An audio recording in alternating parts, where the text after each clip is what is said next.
Hello, welcome. Thank you for joining us on this edition of News 2. I'm Sandra Gumansing. Topping our newscast, a major complaint of many residents in the territory is getting looked into by the local government. Soaring prices of consumer goods is coming under scrutiny by the Attorney General's office and the Department of Licensing and Consumer Affairs, and they just got the funding to see the investigation through. News2's April Knight has that story. The local government is cracking down on exorbitant consumer pricing. That's according to the Office of the Attorney General in a press release on Tuesday. Community needs to know that there is someone actively looking at this and seeking to get to the bottom of it, seeking to find out why do we have such unreasonably high prices. According to the acting AG, his office received a $150,000 grant from the National Association of Attorneys General. The funds will be used solely to investigate the soaring prices of goods in the territory. The acting AG said there is no initial assumption of fraud or criminal activity, but he also said it is no longer sufficient to chalk up the high prices of goods to the usual culprit, the cost of shipping to the Virgin Islands. Basic consumer goods and services, and you look at the cost in Guam and Hawaii, for a number of consumer items, and they're considerably lower than the Virgin Islands, and those jurisdictions are farther away from the United States than we are. According to Walker, he and DLCA Commissioner Devin Carrington have yet to determine which sectors to focus on. We are well aware that the hardworking people of the Virgin Islands are tired of these high prices, unusually high in many sectors, whether it's gas stations or supermarkets or places just wherever there are basic goods and services being sold. Reporting for News 2, I'm April Knight. Now, the acting Attorney General also defended his office's position of backing up the Economic Development Authority. The EDA recently refused to release information on its small business borrowers to local media. According to acting AG Walker, doing that defeats the purpose of the EDA, which is to help deserving businesses through loans. Now you're getting into specific data concerning the specific applicant. That information, you're requesting information concerning the borrower's information, the borrower's financial statements. All of that information is confidential. You cannot tell me that people would like that information to be revealed or create a false choice where we say, if you want the funds from EDA, we have to get all of your financial data and make it public. That's the only how we're going to give you the loan. Well, very few people will take that offer because they'll say, I don't want my personal data to be released. In other news, Senate Vice President Jeanette Millen-Young, who chairs the Committee on Economic Development, Agriculture and Planning, said a bill she's sponsoring will bring relief to families experiencing probate delays. She is encouraging interested persons to attend this meeting, which is scheduled for Tuesday, November 10th at 10 a.m. in the Earl B. Otley Legislative Hall in St. Thomas. The measure attempts to amend the Virgin Islands Code by enacting the Virgin Islands Transfer on Death, or TOD, security registration. It's an act that will allow the grantor to pass the securities they own directly to another person or entity upon their death without having to go through probate.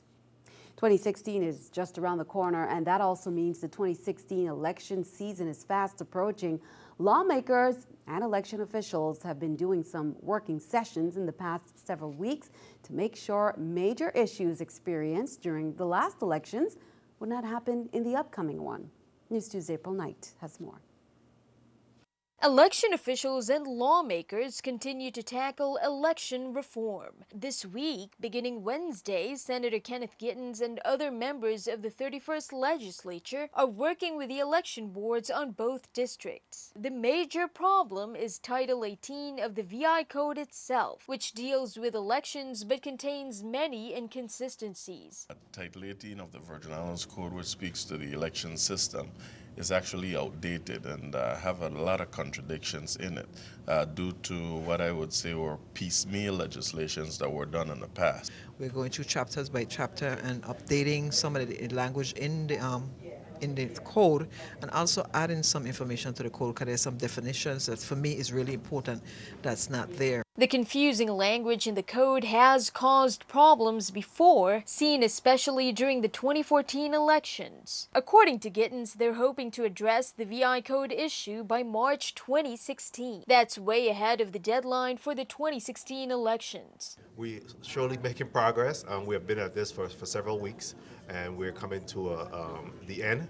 But certainly we have been able to go through each election reform ideas. Any solutions that arise during these working sessions will be brought under public review, according to election officials, before being enforced. Later town hall meetings, give us suggestions and share our ideas with the community, get buy-in. Also on the table was having each political party fund their own primaries in future elections. Reporting for News 2, I'm April Knight. The working session will continue on St. Croix Thursday, also from 9 a.m. to 5 p.m.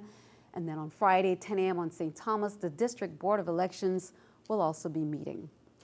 Well, a group of about 55 St. Croix residents are now U.S. citizens after a ceremony held at Salt River National Park on Wednesday by U.S. Citizenship and Immigration Services, Department of Homeland Security. This ceremony also honors the 100th year anniversary of the U.S. National Park Service. The oath of allegiance was administered by the Honorable Wilma Lewis, U.S. District Judge. Keynote speaker was Joel Tutine, who is the superintendent of the Salt River National Park. The candidates hailed from Argentina, Chile, People's Republic of China, Colombia, Costa Rica, Cuba, Dominican Republic, Ecuador, El Salvador, Haiti, Honduras, Jamaica, Mexico, Nicaragua, Panama, Peru, Spain, Taiwan, Thailand, Trinidad and Tobago, and Venezuela. U.S. Customs and Border Protection field operations officers in the USVI identified Jeffrey Mark Ballard, a U.S. citizen with a warrant from Palm Beach County Sheriff's Office, West Palm Beach, Florida. The warrant was violation of probation for felony DUI and possession of marijuana. He was identified after he presented himself for CBP inspection at the Cyril E. King Airport before boarding a flight bound to Miami, Florida. Law enforcement databases alerted to the outstanding warrant for his arrest. CBP officers coordinated with CBP in Miami to transfer his custody to the Miami-Dade Police Department. On Wednesday, October 28th, Michael Lewis, 36, pleaded guilty in district court on St. Thomas. According to the plea agreement filed with the court, on June 23rd, Virgin Islands Police Department officers attempted to conduct a field interview with Lewis, who took off running from the officers. As Lewis was running from VIPD officers, a butt of a firearm was seen protruding from his front right pants pocket. Lewis was later apprehended in a residence where he discarded 3 firearms that were recovered. Lewis is a convicted felon and not authorized to possess a firearm. He faces a maximum sentence of 10 years. Turn our attention overseas. Wisconsin Congressman Paul Ryan has formally nominated to be the next House Speaker today. The move sets him up to be the youngest speaker since before the Civil War. Ryan easily defeated GOP Congressman Daniel Webster in today's election.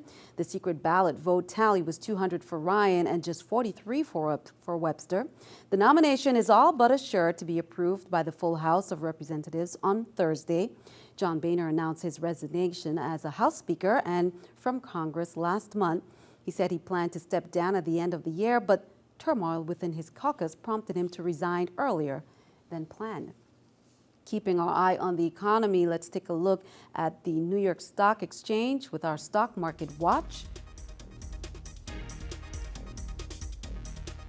As the numbers indicate there, the Dow, NASDAQ, S&P all up, the Dow 198, NASDAQ 65, S&P 500 24. Coming up on News 2, a breast cancer survivor shares her courageous and inspiring story. Plus, Dine VI is underway. It's the 10th day event that celebrates the culinary diversity of our islands. The Food Learn Luncheon was held on St. Croix.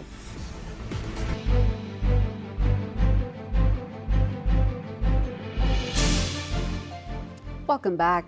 After decades of delays, Governor Kenneth Mapp has now executed the contract for the total revitalization of Main Street in downtown Llamala.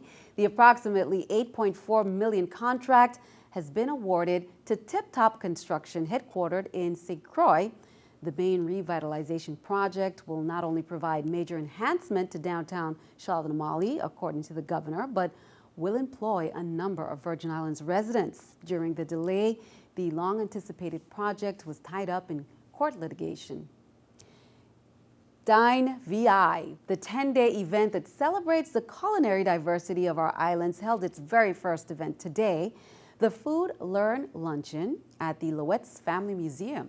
Sponsored by the Virgin Islands Good Food Coalition, the three-course lunch was made of local ingredients and was the stepping stone to increasing awareness.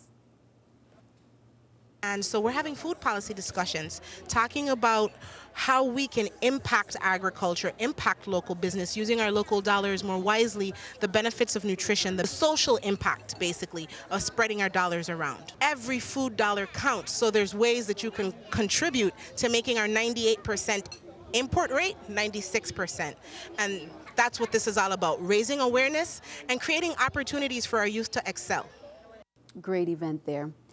Upon learning of the passing of former St. Croix resident Maureen OHara, Governor Kenneth Mapp extends condolences. Mrs. OHara, a Hollywood screen star of the 1940s and 50s, died on October 25th at her home in Boise, Idaho, at the age of 95. The governor said, "We were fortunate to have known her as a resident of the Virgin Islands for 10 years. She participated fully in the affairs of this community and did much to promote the territory as hostess to many well-known entertainment celebrities." Governor Mapp also noted that Mrs. OHara and her late husband, Charlie Blair, contributed greatly to the transportation infrastructure of the Virgin Islands through their company, Antilles Airboats. Into your health, Cheryl Todman heard the words, "You have cancer." It doesn't have to mean a death sentence, and that's the message as a survivor she wants to share. Find out why the survivor says the diagnosis and the fight has left her stronger than ever. When I found out I had cancer, actually I found a lump, and I just decided to go check on the lump, and once I checked on it to find out it was cancer. Cheryl Todman has always recognized Breast Cancer Awareness Month, but she never thought the month would hold more meaning than it does now. So after finding out that I had cancer, I just didn't drag my feet. I just, okay, now how do I get it out? She discovered just in March she had a lump. Immediately after receiving the harsh news, she had to make a decision on what procedure she would choose. Dr. Habdi, she was able to explain a lot of things to me prior to me starting the entire process. So it made me more comfortable and more knowledgeable as far as knowing exactly what I had to deal with.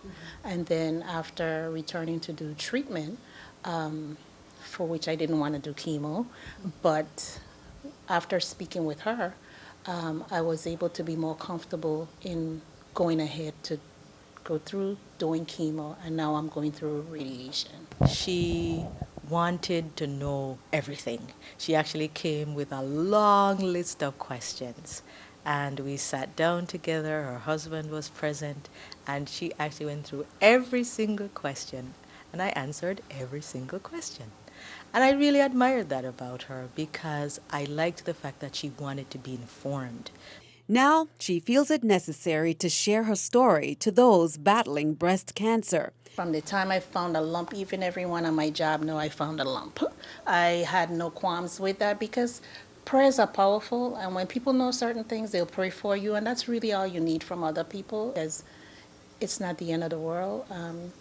God don't make mistakes, and so therefore, when you have to go through it, it's for a reason. So count your blessings. You're blessed because you were chosen to be one who have to go through this for whatever the reason may be. And Cheryl says her family is her biggest support, which is, of course, very important. Pictured was her daughter and her grandchildren. And be sure to tune in for more breast cancer awareness the rest of the week.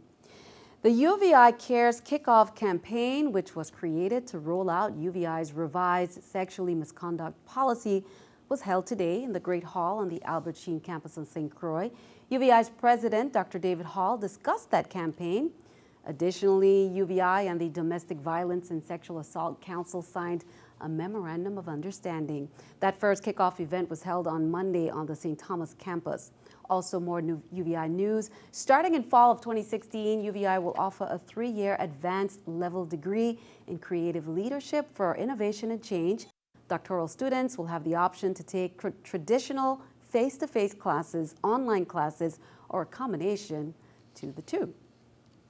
In 2014, Major General Peggy Combs became the first woman to take command over Fort Knox and U.S. Army Cadet Command.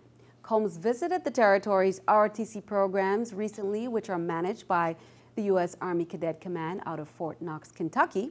Currently, there are 4 junior reserve officer training programs in the territory, 2 per island district at Llamala High School, Ivana Eudora High School on St. Thomas, and the St. Croix Central High School, and the newest program at the St. Croix Educational Complex. Last Tuesday, she met with the Adjutant General of the National Guard and presented 2 scholarships at the St. Croix Educational Complex. Principal Simra D. Brown's vision of exposing students to some of the biggest names in the St. Thomas music scene while raising money to purchase uniforms for the Llamala Elementary Marching Band came to life with 7 live bands, mascots, food, and more at the biggest kiddie concert ever, VI-style fundraiser that was held Saturday on the school's field. The aim, she says, was to raise $5,000 or more. Approximately 500 parents and youngsters filed through the school's gates. Entertainers such as Pressure, Daddy Shaw, and HP Jammers, Sissa, Malvern, and Lorna, and others took to the stage to perform. Many of the artists did speak about the importance of education. Students who participated in the 7th annual Governor's Summer Reading Challenge from June 6th to September 11th, you're invited to attend celebratory events on St. Croix and St. Thomas.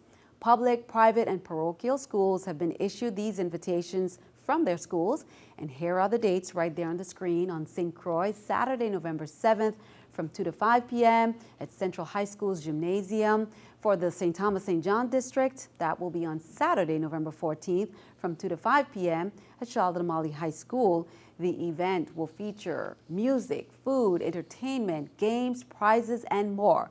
Of course, Governor Kenneth Mapp and Education Commissioner Dr. Sharon Ann McCullum will be there. Stick around, your News 2 AccuWeather forecast is coming up next.